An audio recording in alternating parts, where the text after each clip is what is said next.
আগামী মঙ্গলবার হনুমান জয়ন্তী, সেদিন পূর্ণিমা, সেই দিন ঘি রান্না করে চন্দ্রমার উদ্দেশ্যে, চাঁদের উদ্দেশ্যে ভোগ। এই জন্য প্রত্যেক সনাতন নিয়ম পূর্ণিমা দিন চন্দ্রমাকে অর্ঘ্য দেওয়া, চন্দ্রমাকে ভোগ লাগা। অবলম্বী মানুষ নিজেদের ধর্ম ত্যাগ করলাম, এটা তো গীতাতে বলা হয়েছে না, রাম নবমী পালন করবো না, জন্মাষ্টমী পালন করবো না, একাদশী পালন করবো না, পরশুরাম জয়ন্তী পালন করবো না, 25শে ডিসেম্বর পালন করবো। আমাদের মানসিকতা হয়েছে এরকম। একাদশী দিনে মন্দিরে যাবো না, দুর্গা অষ্টমীতে মন্দিরে যাবো না, হনুমান জয়ন্তীতে মন্দিরে যাবো না। সেটাকে আধুনিকতার ছোঁয়া, আর বাড়িতে তুলসী তলাতে প্রদীপ জ্বালালে মনে ভাবতে সেটা সমস্যা। আমরা মানুষ আস্তে আস্তে আমাদের ব্রেনটাকে কেন ভাগ করা। এই জন্য হে সনাতনী, নিজের ধর্ম নিজের ধর্ম সম্বন্ধে জানো। আমি অন্য কোনো ধর্মকে ছোট করতে বলছি না, কিন্তু নিজের ধর্ম সনাতনীরাই খারাপ খারাপ কথা বলে। অন্য সম্প্রদায়ের মানুষ তো বাদ দিয়ে নিজের হিন্দু সম্প্রদায়ের মানুষ আমাদের হিন্দু ধর্ম সম্বন্ধে অনেক রুচিকর কথা বলে।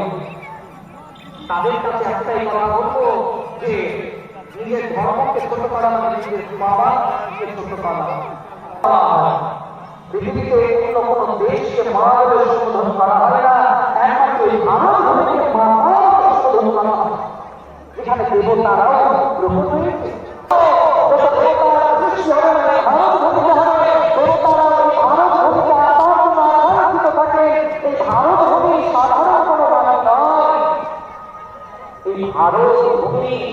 দেবতাকে সৃষ্টি করতে পারে।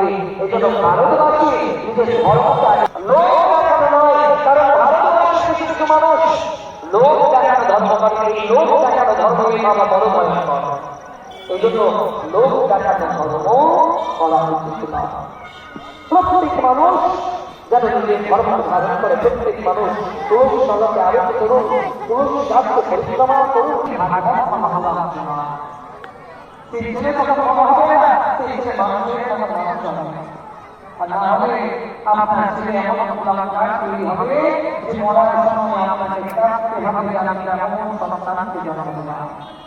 এই জন্য তো প্রত্যেক মা-বাবার উচিত, কারণ আমাদের সমাজের অনেক মানুষ আছে দেখবেন যে ছেলে যখন বড় হলো বাবা মায়ের জায়গা ঘর থেকে বাইরে হয়ে গেল, কুকুরের জায়গা হলো ঘরে, কিন্তু বাবা মায়ের জায়গা হলো রাস্তায়। দেখবেন যে যারা আসেনি তাদের কথা বলছি,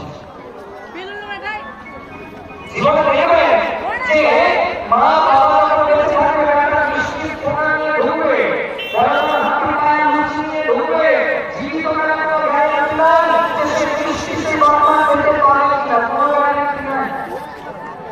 নিজে খাওয়ার পরে যদি অল্প একটু বাঁচে, তাহলে কুকুরের মতো দিয়ে বাবা মায়ের কাছে ফেলে দেওয়া হবে। কিন্তু মরার পরে লোক দেখানোর জন্য, ওহো আমার বাবা মারা গেছে, আমার বাবা মাওলা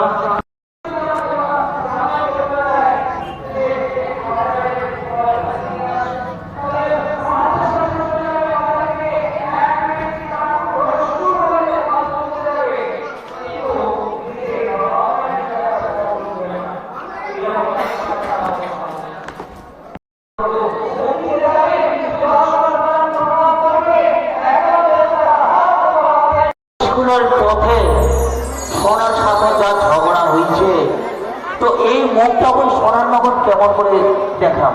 না না, মুই আর স্কুল যাব না। যাও এই বাবার গানটা দেখো কেমন আছে, কাল থেকে মুই গুরুর গাড়ি বাড়ি যাও, মুই যাও। সমাজকে চরিত্রবান হতে শেখান। সমাজ যদি চরিত্রবান হয়, সমাজের অগ্রগতি হবে।